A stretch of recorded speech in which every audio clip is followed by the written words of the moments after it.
I remember landing one time and my instructor saying, "Pull over here on the apron," and he opened up the canopy and got out and said, "Now you're on your own."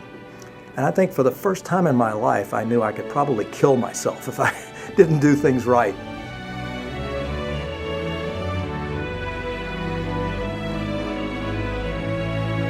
Like my father was in World War II as a B-24 navigator, and yeah, he's the one that got me interested in even going into the Air Force. My dad, had 23 missions over Germany, was shot down, was a POW. I mean, had the whole experience, and a lot of that he never talked about.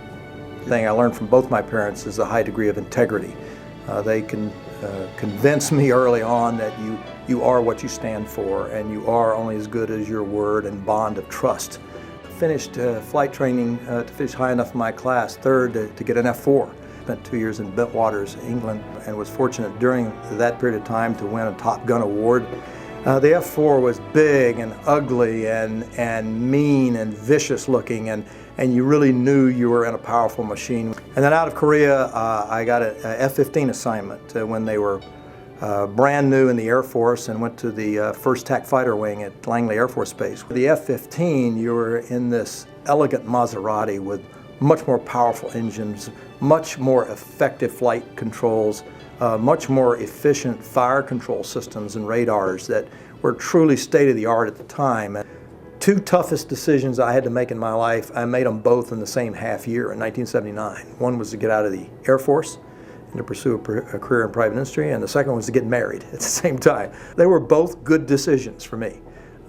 Certainly my wife of now 31 years is my partner and friend, and I love her to death. I first started with Rockwell International. I worked out in California in the defense electronics area. I started in the marketing department with no marketing experience, but you learn your way. In 1982, I was nominated by the company to actually go back into a government fellowship program out of the White House. I have completely enjoyed my 31 years with this company, Rockwell International, now Rockwell Collins. So in 2001, we became our own public company, and being selected as the CEO of the company, get to ring the opening bell of the New York Stock Exchange was, again, a once-in-a-lifetime moment I'll never forget.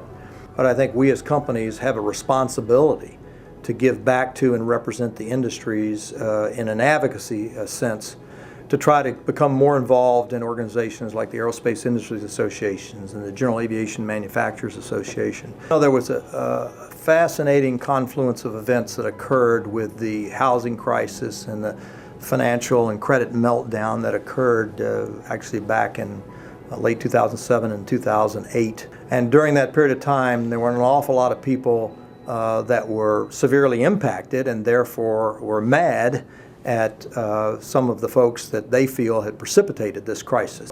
One of the targets of their anger were the auto companies, who were in some cases needing to be bailed out by the taxpayers. So I'm going to ask the three executives here to raise their hand if they flew here commercial. Let the record show no hands went up. Second, going to ask you to raise your hand if you're planning to sell your jet in place now and fly back commercial. Let the record show no hands went up. Perhaps a mistake was that they didn't defend their position. They acquiesced to that being a bad thing. And so we went through an acceleration of the normal downturn we would have seen in business aviation because of the view by many that that was a toxic asset. About the time all this was happening, I was asked to come back and testify in front of the House Transportation Subcommittee on a variety of aviation issues, and as a result of my experience of being chair of both Aerospace Industries Association and the General Aviation Manufacturers Association. And in the course of that testimony, as I was talking about major issues like the next generation air transportation system, one member of Congress asked me how I arrived at that hearing in Washington that day. Sir, I took a business aircraft into Washington. I'm pleased to say I have access to one because I couldn't be here had I not. I was in Florida this morning speaking at an investor conference and a number of our share owners, which are obviously very important to our company. I'm here this afternoon, and I'm flying from here to Philadelphia for a board of directors meeting tonight. I use our aircraft 17% of the time, 1-7.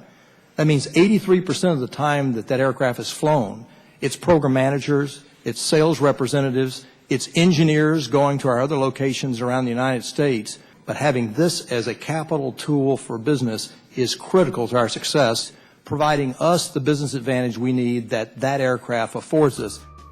And I must say, I was very proud to be able to tell them that I was using that asset, and was hopeful that more people would, and they did, stand up and support the industry. And fortunately, we have great organizations like NBAA and GAMA and others, AOPA, who rallied to the cause and began to quickly change the debate in Congress as they recognized the jobs and the economic benefit that this portion of aviation brought to this country.